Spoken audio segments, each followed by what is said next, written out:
Tātad šis būris būs strazdiem. Strazdu būri mēs taisīsim no viena platuma 4 dēļiem, un mēs viņus tātad liksim pamīšus. Vispirms izgatavosim skreju, un tā kā mēs atkal taisīsim skreju, kas ir vienkāršāk, lai būtu iespējams izgatavot ar pieejamiem instrumentiem jebkurā mājā, un lai to varētu uztaisīt arī skolas puika, tad bez urpšanas taisīsim 4 stūru skreju, un vienā stūrī izzāģēsim strazda skreju, kas būs 4 stūris.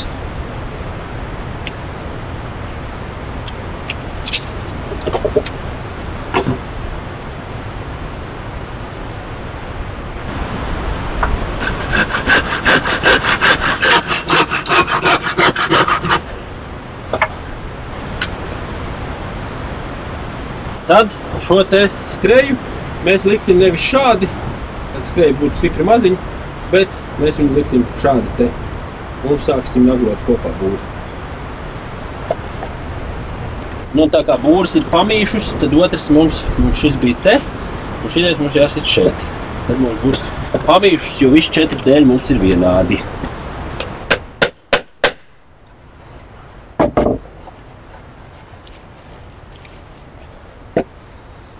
Šis atkal ir brīdis dibenam, tad mums ir jāiepiemēra dibens.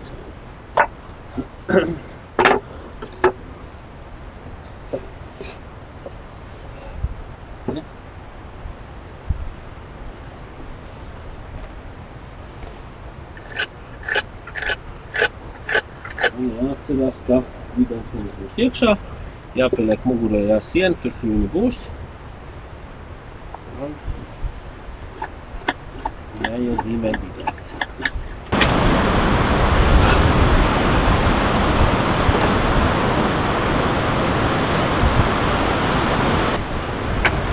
Nu, un skatoties atkal par šķiedrām, garniski vienkāršāk, protams, ir ar cirvīti.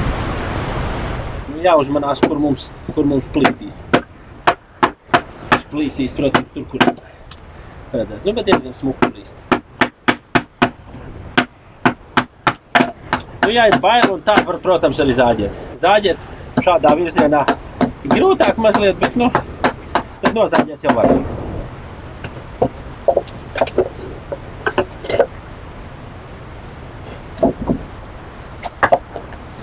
Un varam sist dibenu. Varam pienaglot dibenu.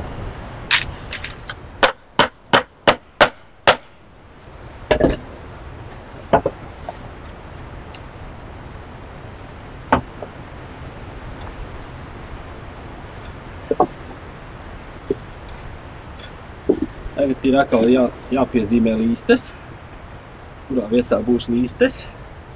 Tad viena līste būs šeit, un otra šeit. Tātad šitā līste jāiesit te, bet tur ir grūti iesist, ja šitais jau ir piesists. Tas bija jāizdara pirms tam. To es aizmirsu izdarīt, bet, nu, maziņu līstīt gan jau piesitīsim. Viņi tā mīļi jāpalūdz, un tad viņi iet iekšā. Maz nagliņu, mīļi jālūdz, iesitīsim 3 varbūt. Viena iegāja, paldies nagliņu. Tā, nu un līste uzdevuma pilda, mums neiet, šitais neiet iekšā. Tas ir galvenais. Mums šitais, protams, sanāks labāks nekā tas no nomaļiem. Tagad ir vajadzīgs jumts. Mēs piemērīsim šidā. Uz priekšu laidīsim pāri. Maz bišķiņi. Ja mēs varam atļauties, protams, laižam tā pāri vairāk. Tas nav nekāda traģēdija.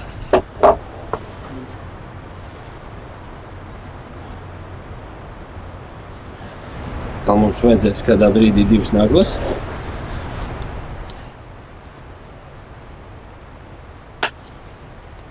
Tos galus, ja nespēja nokreipt, protams, var nozāģēt ar metāla zāģīti. Tas nav uzdevums spēju vai nespēju nokniept, ja mēs esam skolnieki, kas to nevar izdarīt, tad mēs to varam izdarīt ar metāla zāģīti. Tātad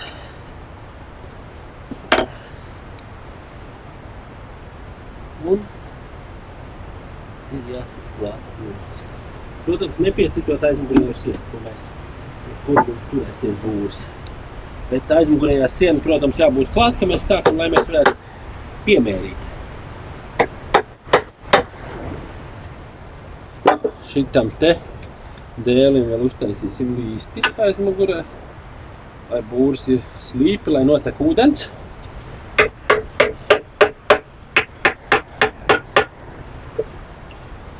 Nu, lūk. Tagad mums atkal ir jau būris, kuram ir jāiz un 3 caurumi.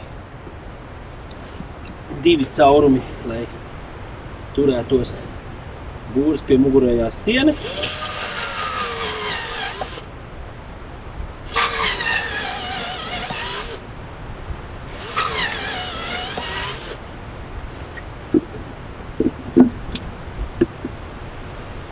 Un viens, lai turētos pie koka.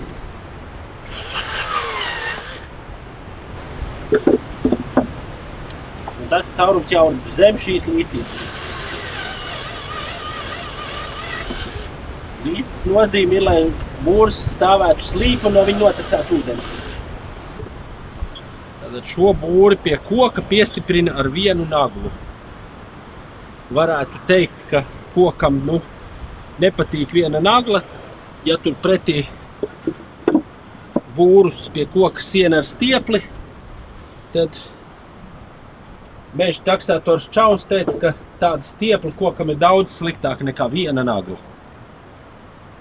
Es neņemos viņu apšaubīt, ka viena nagla būtu ļoti kaitīga. Tātad es visus savus būrus esmu licis pie koka ar vienu naglu. Un tāpat kā iepriekš. Nagla ir jāsit caur šo caurumu, lai viņa trāpīt tieši tajā vietā, kas viņai paredzēta. Nevis atsevišķi. Vispirms jāizvilk caurums un pēc tam jāsit nagla bez galvas caur šo caurumu, lai viņi trāpīt tieši tajā vietā, un pēc tam mēs viņu bišķiņu varam piekoriģēt, bet lai viņi trāpīt tieši tajā vietā, kur ir paredzēts.